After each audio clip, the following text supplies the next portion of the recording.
Hello and welcome to another edition of the China in Africa podcast, a proud member of the Sinica Podcast Network.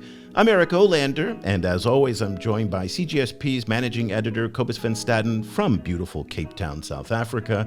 A very good afternoon to you, Cobus. Good afternoon. Cobus, it has been a very eventful week. I guess we can probably say every week now is going to be a very eventful week, given what's happening in Washington. But let me just start our show today with some remarks that came out of Singapore, close to where I am here in Southeast Asia. Singapore's defense minister, Ng Hen, he said in a speech this week, and let me just read this for you, and it is just remarkable. He said, quote, "For Asia, the U.S. in the last 60 years since President John F. Kennedy's inaugural speech, that one form of tyranny, colonial control, will not be replaced by an iron tyranny that was the moral legitimacy in which the U.S. presence was in our region." And here's the important part. U.S. has now willy-nilly, the image has changed from liberator to great disruptor to a landlord seeking rent. That is from the Singapore defense minister, Cobus. And the reason why that's so important is because Singapore is probably one of the U.S.'s most steadfast partners here in Asia. It's a country that is absolutely vital for the United States security presence in Asia. It buys a lot of weapons, and it's just quite remarkable. We've been talking over the past several weeks about what's happening between the U.S. and your country and South Africa. And then I also want to bring you up to speed on a Bloomberg story that crossed today that said that funding for the Libido corridor has now been impacted by the closure, or the temporary closure, so the White House says. It looks pretty permanent to me, of the U.S. Agency for International Development. USAID was funding a lot of the feasibility studies for the Libido corridor. And for those of you who don't recall what the Libido corridor is, remember last year, President Joe Biden went to Angola and really touted up this railway that was going to bring critical minerals from Zambia and the Democratic Republic of Congo through Angola to the port of Libido on the Atlantic coast of Africa. This was supposed to be a signature project for the Partnership for Global Infrastructure Investment. That, if you are keeping score at home, was the latest effort by the United States to counter China's Belt and Road Initiative. Now, Bloomberg is telling us that the U.S. participation in the Libido corridor may run into problems. But there was an interesting detail, Cobus, in the Bloomberg reporting. The U.S. had made it sound like the Libido corridor was a U.S. project. Yet in the Bloomberg reporting, and this is something that our own Jeronima has been talking about for a long time, the U.S. is actually just one partner among many. So there is a possibility that the Libido corridor still goes on just fine without the Americans. But I think the message being sent to African governments, Cobus, is one that the United States is becoming an increasingly unreliable partner on the continent. You know, USAID became so sophisticated, I think. Not only USAID itself, but also all of the kind of attendant, different other kind of tools of this, how can I say, kind of targeted form of investment, like the Millennium Challenge Corporation and so on. All of these different institutions became so sophisticated, and they became so kind of integrated in all of these different kind of aspects of these high-level, multimodal kind of projects, that now that the funding is being yanked, it's very interesting to see kind of like, in a way, that level of sophistication is now turning into a liability, because the US ends up being blamed for all of these different other kinds of projects falling apart, even if they weren't the only author of the project. So in the case of Libido, I think what's going to be very interesting is to see whether there'll be bigger European involvement going forward, and then the role of the Chinese, because as we've been pointing out for a long time, obviously there are Chinese entities involved, even though the Libido corridor itself was framed as an anti-China initiative. So whether this opens the door for more Chinese involvement, it's all up in the air. And don't forget that the huge global commodities trading power, Trafigura, is also a big player in the Libido corridor. So a lot of actors in that. That's just a story that we think you should keep an eye on. And it's going to be an interesting barometer of where the impact of the changes in the U.S. are playing out in the global U.S. China competition. So the big takeaway from this is that there are a number of unanticipated consequences of what's happening in Washington, and again, how that impacts the broader U.S.-China competition. And so that's what we're going to focus on today. I know we've been talking about this a lot over the past few weeks, but it is the story of the moment. There's just no way to get around it. And today we want to step back from what's happening in Africa specifically to focus more on the broader U.S.-China competition so that folks in the global South can start to better understand how to position themselves vis-a-vis both the Chinese and the Americans. And there's an absolutely essential podcast that we have been listening to, and it came out last year in the first season. And we are thrilled to have Jane Perlez, who is the host of the U.S. versus China Faceoff, and it's 8 episodes that are released weekly, and its season 2 has just dropped. And once again, if you're not familiar with Jane's background, she is one of the legends in the China reporting business. She's a Pulitzer Prize-winning journalist. She's reported for the New York Times from Asia, Africa, the Mideast, all over the world, and most importantly for our purposes today, she was the Beijing bureau chief up until 2019. Good morning, Jane, and welcome back to the show. It's great to see you again. Great to see you, Eric and Cobus, and very good to be here. Well, it's wonderful to have you. Congratulations on the second season starting now. And it's just been a lot of fun to listen to the first couple of episodes as they've made their way out. And we are thinking about this a lot now, given everything that's happened. It must be a difficult challenge for you now to produce this kind of show, given how much things have changed. But I think I want to start our conversation right now talking about where you left off at the end of the first season and where you started at the second season of the show, and how much, in your estimation, has the situation between the U.S. and China changed, especially under the Trump administration? Well, in a way, you could say it's turned on its head, but on the other hand, you could say we're not quite sure where it's going to go. Trump seems to be against, I think, some expectations. He seems to want to be a friend of China because he wants to be a friend of every autocrat there is on the planet. And China, for its part under Xi Jinping, is sort of playing a waiting game, which I think Min Pei, the guest on our first episode, outlines very well. Our first episode dropped last week, and Min, who is at McKenna Claremont College in California, talks about how Xi Jinping is very strong at home and can do what he wants and is quite impetuous, but on the foreign stage is playing a waiting game to see what is going to happen. And in a way, Xi was given a big gift in the last few days when the United States has totally alienated itself from Europe. Europeans are beginning to talk about the United States as an adversary, as an enemy. Extraordinary change. Incredible. Well, you just heard that from the Singaporean defense minister. It's effectively the same thing. I mean, it's really, closer to home. Amazing. I mean, absolutely amazing. So that gives Xi big openings in both places. I mean, the Chinese for a long time have been wanting to separate Europe from the United States, and Trump just gave it to them, just like that, period. And in Asia, I think it's just going to be very interesting to see how quickly, I shouldn't say this because it's very old-fashioned, but it'll be very interesting to see how countries in Asia topple like the old domino theory from the Vietnam War. Of course, it's completely different. But how long will it take for Asian countries to totally swivel towards China rather than just hedging their bets? When you mentioned this, this swivel towards China, how do you see Chinese global ambition? If we move beyond simply wanting to increase influence, like if we talk about like what that kind of formalized increased influence would actually look like, particularly like within its immediate neighborhood and further afield, like, like what kind of models of large scale formalized international influence should we be thinking about?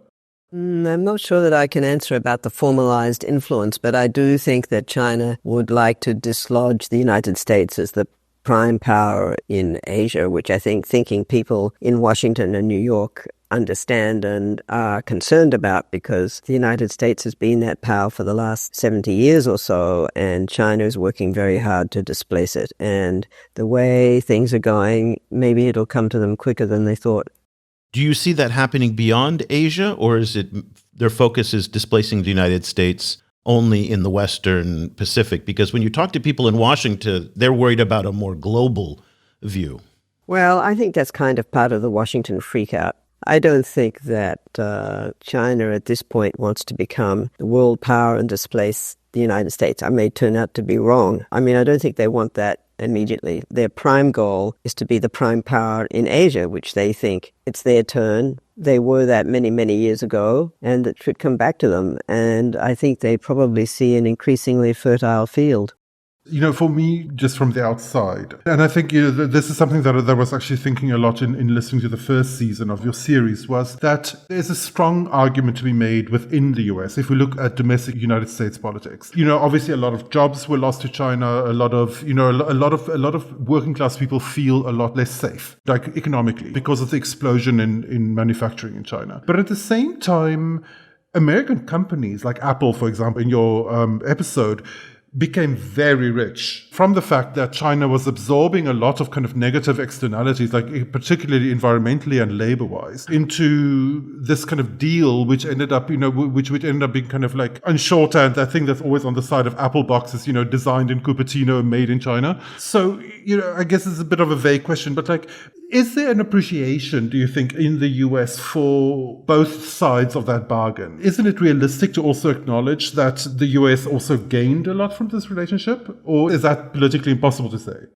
Look, I think the extraordinary thing is, I think if you have done a poll, and I'm sure that Apple does this every year to see what the curve looks like, I would guess 90% of the American Apple owners, iPhone owners in the United States do not know their phone was made in China. Do they care? They go to the store, they buy it, they don't care where it's made. Does it matter where it's made?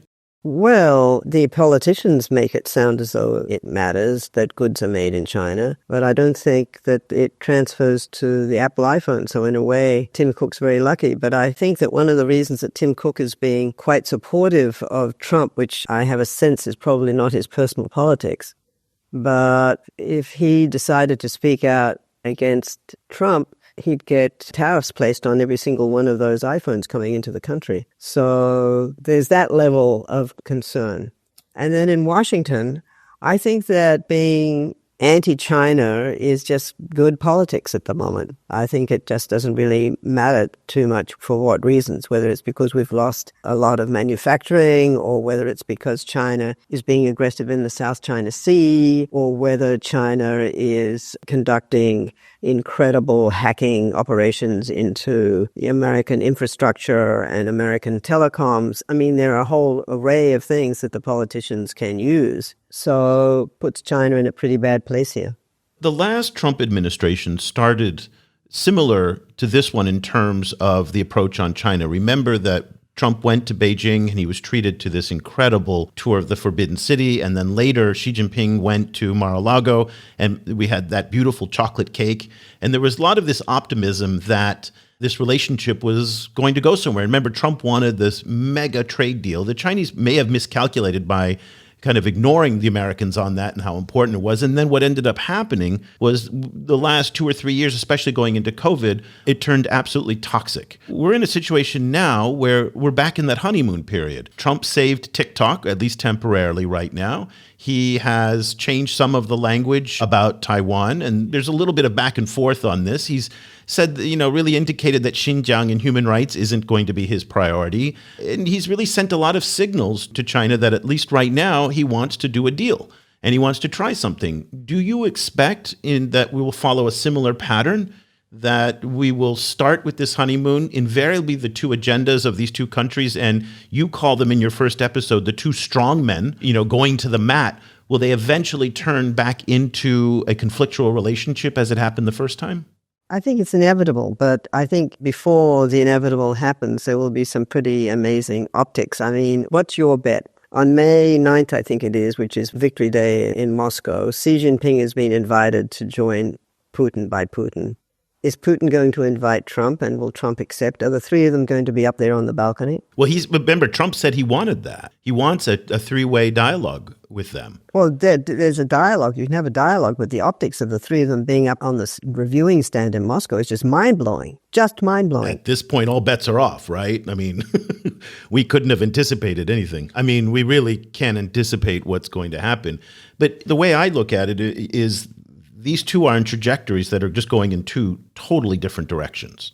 And the people around each of the leaders are very hawkish. And I just can't see them, even if Trump and Xi do want to reach a deal, the political infrastructure around them is set up in such a way that it makes it very difficult for that to be sustainable. Well, in some ways also, I think for Trump, I mean, he seems to be a one-word guy, that tariffs are his policy in every direction. And sometimes you think that he plans to fund the government of the United States, if there's a government left, with tariffs. I mean, it's very hard to see what his other policies are. For the moment, the Defense Department is quite quiet. You know, there was this incident just a couple of days ago between a Filipino aircraft and Chinese aircraft over one of the islands very close to the Philippines, and I think they became... We had another one this week, by the way. There was 2 in 1 week now. 9 feet apart from each other. What would have happened if they'd actually hit each other? And one of the aircraft, by the way, the Philippines aircraft, had journalists, Western journalists, had Associated Press and others on board. Can you imagine if they landed on Chinese territory? They were too far away from Chinese territory, but still. Very hairy things going on in the South China Sea where the PLA is not pulling back and the Americans are not pulling back. And my bet is sooner or later we're going to have a revisit of 2001 when the American spy plane was hit by a Chinese fighter jet and 26 American military personnel were essentially taken hostage on Hainan Island. Now, that resolved because tensions were not so high, China was not so developed, and I might add, the United States had very good diplomat, very good ambassador in Beijing, and he knew what he was doing, so everybody managed to get out of that. Not going to happen next time. You know, one of the interesting things for me about Trump is that, you know, while he is very combative in behavior frequently, he tends to not be very militarist, or he hasn't been so far. Do you think he has the appetite for that kind of military engagement, and do you think he may be pushed into it? I find it hard to believe he'd even be pushed into it. I mean, his personal history is he got out of the Vietnam War with some kind of minor injury. I mean, sometimes I think he's a coward. I shouldn't say it, but he clearly doesn't like military warfare, which to me is actually quite a good thing. And he's clearly said he doesn't want to have a fight over Taiwan. He kind of dismisses Taiwan as this, you know, here's a yellow Sharpie and here's my resolute desk. The yellow Sharpie is Taiwan and the resolute desk is China. And, you know, he does understand, I think, that Taiwan is just 100 miles less from the Chinese coast. That it would be very, very difficult for the American military to win. Maybe he's even been told that all the war games at the Pentagon and other places show that the Americans could not win in Taiwan. Maybe he knows all that. So if there's any aspect that's a positive about his being in government and being the president, maybe that's it. I tend to think that war is the ultimate, determiner of winners and losers. And his biggest thing is he hates losers. And I think his biggest fear is that if he gets into a war or a major conflict and doesn't win, he will go down in history as a loser. So he just wants to stay away from that type of verdict if he can at all costs. So he'll engage in military actions that are basically one way, launching missiles into Syria, launching missiles into Iran, where there's no counterstrike and there's no verdict that can be kind of taken away from it on that. I agree with you. I absolutely agree with you. You are somebody who has traveled the world. You've reported around the world. You've been covering China. You do think about China in a global perspective. Let's pull back the focus from your show between U.S. and China and look at the situation more globally. What do you think people in other parts of the world, including Africa, should take away from this U.S.-China competition? What is the lesson that they should be looking at right now? As you talked about with Professor Pei, these two strongmen going at each other. What do we focus on? It's very hard for people to kind of, there's so much going on.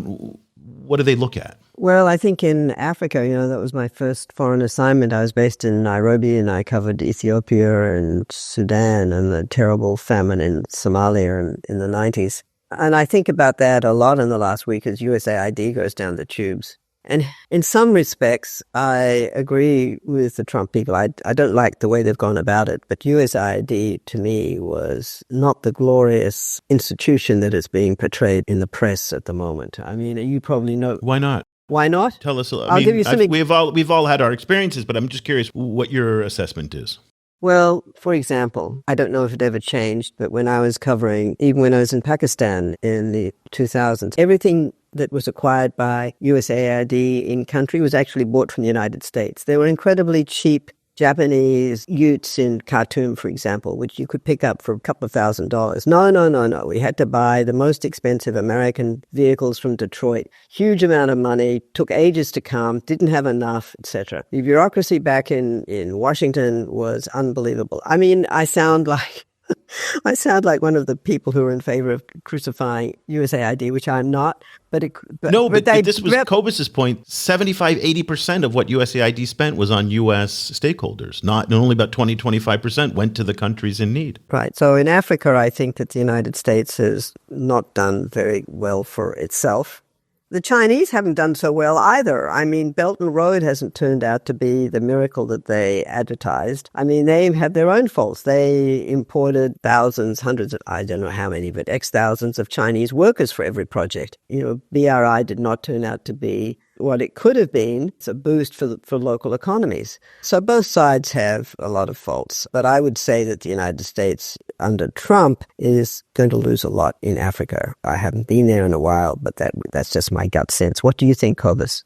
I think the US's image is suffering at the moment, not necessarily because of the USAID thing alone, but simply because, they're moving so kind of like 180 degrees on the dial, they're so, it's very difficult at the moment to say, I think for anyone to say, this is what the US's position is. And then I think in South Africa specifically, there were a lot of different issues to pick a fight with South Africa about. The fact that they ended up going with this kind of, white genocide, kind of like Fox News narrative that they ended up focusing on, that I think flipped the narrative a lot, because that is essentially what some of the stakeholders were saying, was that, well, the presumptive possible ambassador to South Africa was saying that essentially post-apartheid reconstruction is seen as a form of DEI, and they're now done with it. They're kind of tired of it, which post-apartheid reconstruction is the raison d'etre of contemporary South Africa, kind of like you're picking a fight there with the very essence of who South Africa is. So it is some things that South Africa can't change, right? Kind of simply because of its realities. So I think that is it's a complicated thing. I was wondering what you made of the pressure on Panama to quote unquote leave the Belt and Road Initiative. Leaving the Belt and Road Initiative isn't really a thing. One can not renew. But in terms of there's very few countries who actually form, except for Italy, who formally withdraws. And then if they do, it's usually an optics game. So I was wondering, what kind of, whether you see that kind of pressure increasing on global South countries. You mean the United States pressure on these countries to withdraw from? Yeah, to leave the BRI. Of course, yes. Of course they'll do that. But like you, I'm not quite sure if it's not going to matter a whole lot, except hurt the United States image, and, maybe some roads won't get built. I mean, you don't have to be a member of VRI to get whatever the infrastructure was, right? I mean, do you? I mean... No, sign the loans on the dotted line. It helps, but it's not a requirement. You don't have to. It helps, but you don't have to, yeah. It's more image, as you say, rather than reality. But if the United States keeps pressuring that, I don't think it can do much good for it. But on the ground, I think it's probably a win for China, of course.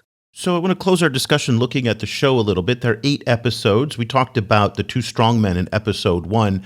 Maybe you can tell us a little bit about some of the other topics that you're going to cover this season and why you chose those as the tent poles of the U.S. China relationship.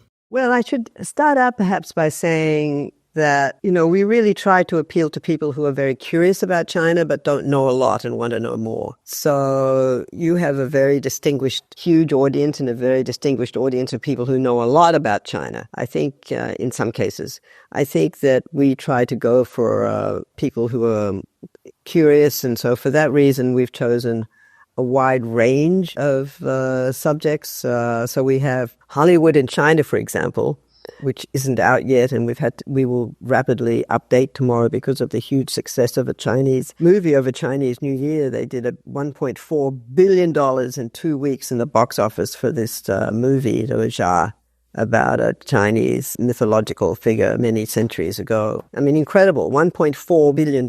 How can Hollywood compete with that? They can't. But we have a great discussion with Peter Law, who is an American movie producer and lived in Beijing for 30 years and started out in the 90s carting around big reels of film for Spicy Love Soup, his first Chinese movie, and ended up making The Great Wall in 2016, which was not such a huge success as they expected because they learned the hard way that Chinese audiences and American audiences, when it comes right down to it, have different tastes. At this period. Although we start out the movie with the Titanic, and what a great smash hit that was, because Jiang Zemin said, everybody, you must go and see this great love story. Of course, it had the class struggle, so that helped a lot. As well as Hollywood, we have AI, of course, and we really talked to a great person on that. Karen Howe is our AI person, and TikTok person is Louise Matakis, who was with Wired. And so we go through the whole litany of the TikTok saga. Will or will it not be sold? Will the algorithm come with it?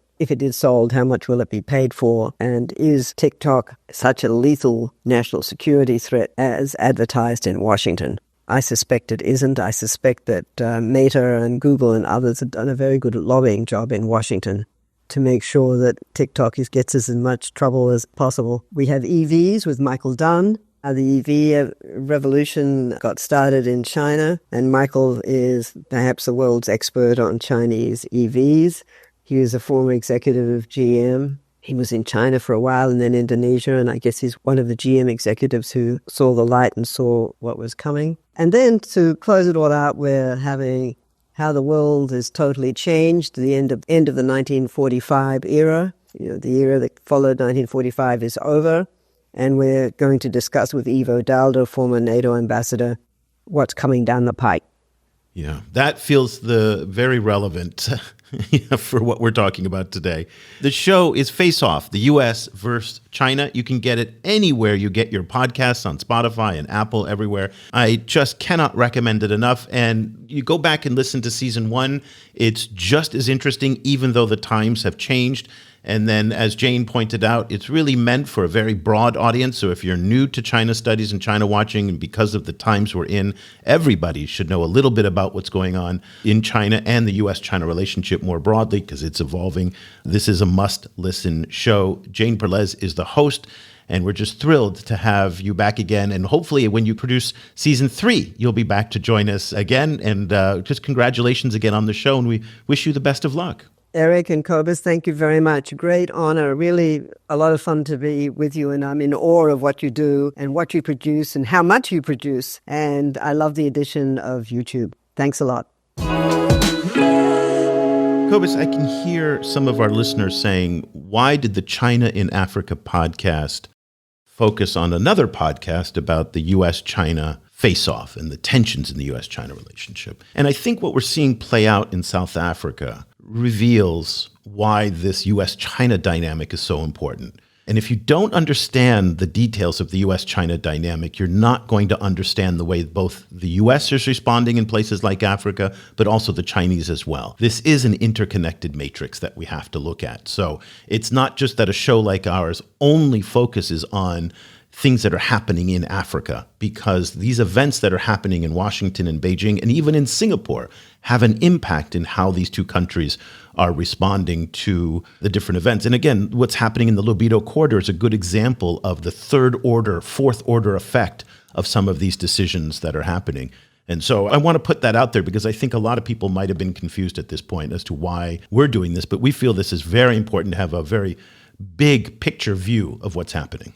Yeah, absolutely. So in our work, we always have to make the call about whether something is China Global South enough for us to cover, right? And that frequently, it's different we have different approaches to it. But, kind of for me, frequently, for example, reporting on Taiwan, like Taiwan-China relations, I tend to not deal with it because it's not Global South enough in my world. That's right. It doesn't have an impact out of it. Exactly. But one of the effects, I think, that the changes that are happening at the moment are so large that they end up, even if they are only involve disputes between global North actors, the fallout ends up involving the Global South. So, for example, the current split that's happening between the United States and Europe will have very significant implications for Africa. Not necessarily only negative, implications, just like a lot of things that people assumed were solid, solid parts of the landscape have now suddenly shifted. So the landscape looks different, and the kind of options open to African policymakers are different. Some good ones have disappeared and some new ones are emerging. So in that sense, one has to sometimes step back and take these big do this kind of big mapping work with a kind of a Global South lens, on at the same time. Yeah, what concerns me a little bit about the situation in many African capitals is the lack of robust China expertise that's feeding knowledge into the policymaking process. And reason why this is frustrating and disappointing is that there's not enough is because this is not a human resource, actually, that many African countries are short of.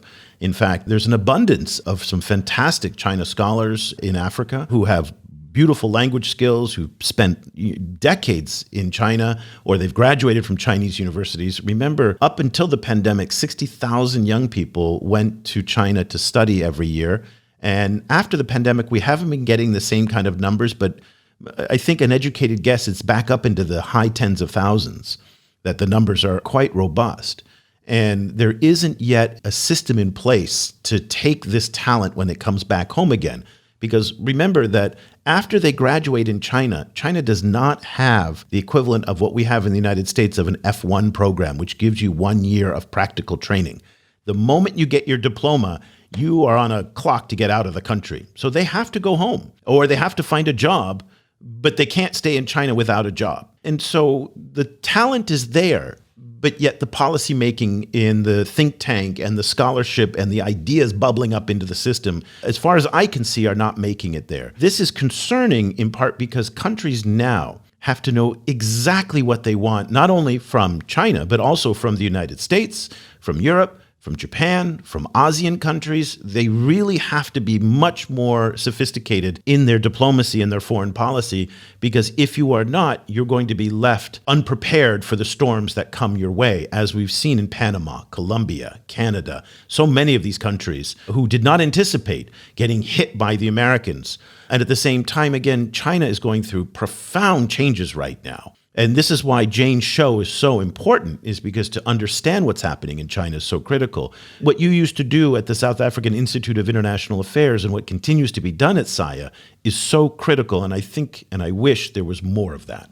Yeah, I think so. I think a lot of these changes are in a way more shocking, I think, to global North actors, right? I think it's a real shocking thing for Canadians to be treated the way that Colombia is treated, right? It's not so shocking for Colombia to be treated the way Colombia is treated because they've been around as a global South country for a while, right? Kind of they've seen many things. So I think what is important is to map these changes from a global South perspective, because if you don't, your perspective ends up being clouded by just the kind of the kind of dismay that's kind of dominating Europe, and with it then this kind of tunnel vision. You know, like Europe at the best of times, I mean, bless them, but at the best of times they don't care very much about the global South, and at this moment they care zero about the global South, right? Kind of because they care about themselves, and with good reason. So in that sense, like to actually map how the shifts in like the US-Europe relationship is changing stuff for the global South, one needs analysis from a global South perspective. But in order to do that, you need the knowledge of the entire system. And you need particularly the knowledge of the U.S. China interaction as it's evolved over years. And I think that's one of the reasons why Jane's show is just so irreplaceable. Well, to that end, we at the China Global South Project are going to try to help fill that void. We're going to be launching non-resident fellows program very soon,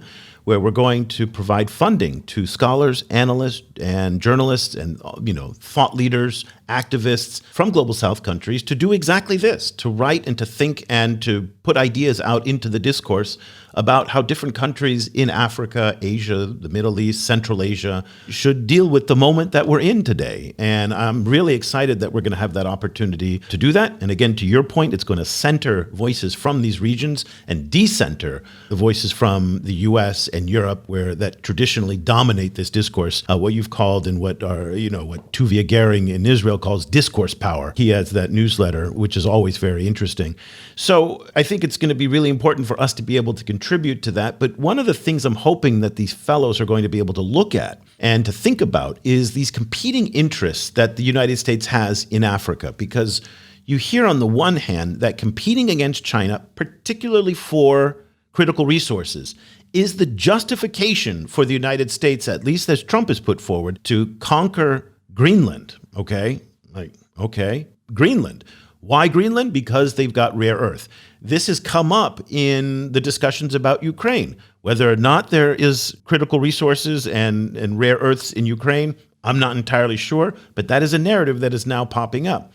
And yet, they are sabotaging the relationship with South Africa, that is a critical supplier of critical resources. And they want to compete against the Chinese. And so on the one hand, they are enacting all of these measures like undermining the libido corridor with the closure of USAID, challenging South Africa on any number of issues. And on the other hand, they also say they want to compete directly with China on these critical resource competitions. So I'm struggling to figure out which is the more important priority, and I'm hoping that our fellows, our future fellows, will be able to help provide some insight into that. But I just wanted to get your take on that apparent contradiction. There may not be a contradiction, but it seems like to me there is one.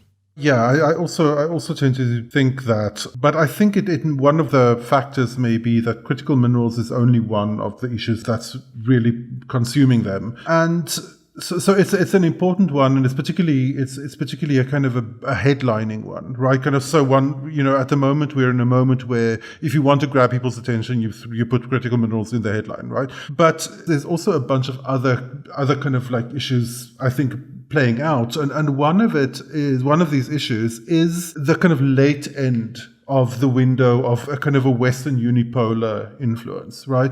As Jane was saying, this post-1945 order, that window is coming to an end. And that post-45 era shaped what we think of as power, right? It's kind of shaped what we think of as international power. The US itself, our image of power was shaped by the US and to a certain extent built around peculiarities of the US. So this for me is one of the reasons why it makes no sense to talk about China replacing the US. Like, it was like a lot of talk the last 2 weeks of like the BRI replacing USAID, which makes no sense. They're not the same thing. They don't have the same approach to power. Chinese power is going to look different from American power, but so far we can only think of power as American power. And I think that is why it's really important, I think, for African countries particularly, because they were in such a kind of a traumatized kind of position in relation to Western power more broadly for so long, and they were so kind of like stuck to Western power for so long. They have to rethink power itself, right? Kind of in order to be agile enough to deal with what Saudi Arabian power is going to look like, or like UAE, or like Turkey, or like all of these plus China, because China itself is so unreadable frequently. So in that sense, I think we're in this kind of moment where we have to do really kind of big thinking. Because as we say, like a lot of things that seem part of the landscape are busy kind of melting into air. So the question is kind of where does it leave us? Like, kind of what does the landscape actually look like then? One of the things I wrote about today in the newsletter is that away from the noise of Donald Trump and everything that's happening in Washington, lots of big things are still happening under the surface that a lot of people are now no longer paying attention to. And let me bring up 3 examples, 2 from out here in Asia and 1 related to Africa. A couple weeks ago, China and Indonesia renewed a currency swap agreement that allows them to trade in RMB. Now, Nigeria and China have a similar agreement, and the Nigeria-China one is $2 billion. The China-Indonesia one is $56 billion. That is just on an order of magnitude so much larger. I mean, it's just amazing the scale, $56 billion. And a lot of that is in critical minerals for nickel and things like that. So that was very interesting. This week in Vietnam, the rubber stamp parliament passed a $8.4 billion to be precise, approval to build a new railway between Vietnam and China. Very, very important in that. Then the other thing I want to bring your attention to is something that happened earlier in February in Hunan province. And once again, here we are talking about Hunan province. Hunan province is the most important province in the China-Africa space. It's in central China. It's where so much of the innovation about policymaking comes out of. And the commerce and the finance ministries of the provincial government in Hunan province passed an 11-point plan to boost trade with Africa. It includes building warehouses and cold chain supply lines between the Hunan and African countries. It talked about subsidizing Chinese companies to participate in African trade expos. It talked about, there was just so many different points on it. And again, I find this interesting. It's not a huge scale. It's not a huge story. It never even cracked into the international media. This was only in the Chinese media. But it continues to show that there's policy and trade innovation and fresh ideas coming from places like Hunan that we are not seeing coming from any subnational stakeholder in the US or Europe or even Japan or anywhere else. This innovation, this excitement to do business and trade is coming from a place like Hunan. And I think that deserves an enormous amount of attention right now, because as the geopolitics become so just overwhelming it's really important that we keep focus on these things below the tide that are also, happening. And this Hunan, this 11-point program to boost trade, I think that's exactly what Africans want. They said, we want to do business. We want trade. And this is what it looks like. So congratulations and kudos to the people in Hunan for once again kind of owning it. Just, I don't want to go on too long on this, but to refresh everybody, Hunan was the first to build a cacao exchange. Hunan built an air bridge, a direct air links between Changsha and Addis Ababa that Ethiopian Airlines serves. During the pandemic, they brought over refrigerated vaccines through there. There's a big e-commerce hub that is outbound in Changsha and inbound at Bole International Airport. They have a very robust academic exchanges in agriculture. This was one of the first places where the African green lanes, these were the expedited approvals for African commodities to be exported into China. They happened in Changsha first. It's also the home of the Africa-China Trade Expo that happens, I think, every year or every other year. But there is a lot of enthusiasm for engagement with Africa in Hunan, and that is still happening even amidst all this other stuff. Yeah, absolutely. I think what we also, as part of this kind of bigger landscape, I would point to two other things. One is that a while ago, like I think late last year, there was an announcement that the Saudi state oil company is planning to invest in China, like $50 billion into China, on all kinds of like petrochemical, initiatives. It was fascinating to see that kind of the announcement of funding flowing from the Middle East into China rather than the other way around, which we've also seen a lot of. And then on the back of that, this very strongly and I mean, we cover this on a daily basis, and almost weekly, there's announcements of huge deals between different Middle Eastern countries and China, particularly around renewable energy, a lot. On top of all of that, there's the announcement this week that Malaysia is going to be hosting a joint summit between the Gulf Cooperation Council and ASEAN and China in Kuala Lumpur. So it's bringing together Southeast Asia and the Middle East in Kuala Lumpur with China. As Africa is kind of facing the kind of suspension of different kind of U.S.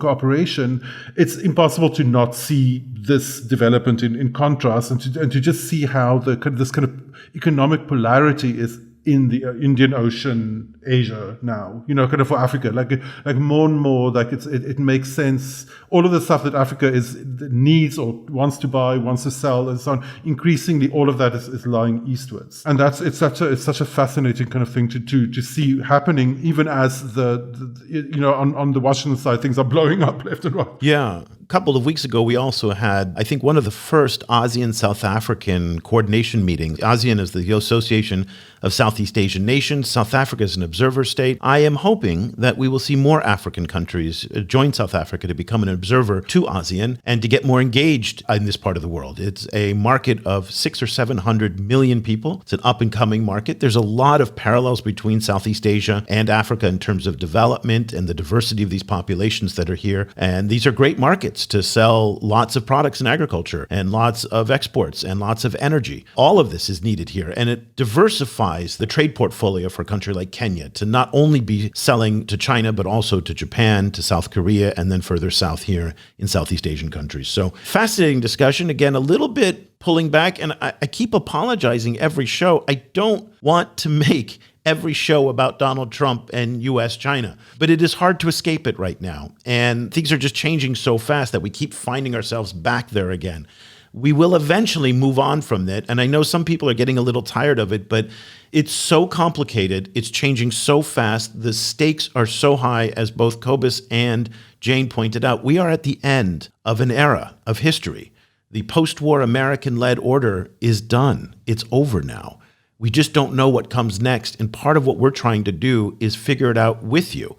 And it's not an easy thing, and it's not something we're going to figure out together in the next 6, 9, 10, 12 months. It might take us years to figure out what's going to happen and what comes into place. But the conversations start here doing this kind of thing. So let's leave it there, Cobus. Thank you so much for your time and your insights today. As always, if you would like to join our conversation, check us out, ChinaGlobalSouth.com. And if you'd like to get daily newsletters, you want to follow the news feed that we're updating every day, get our research, our data visualization, special podcasts, special videos, all these great things that come with the subscription, including podcast transcripts. We've got a new AI tool that's coming out soon. We've got a new trade tracker that's going to have AI enhancements on it as well to monitor Chinese trade around the world. So many cool things are coming down the line. All of that comes with a subscription, ChinaGlobalSouth.com/subscribe.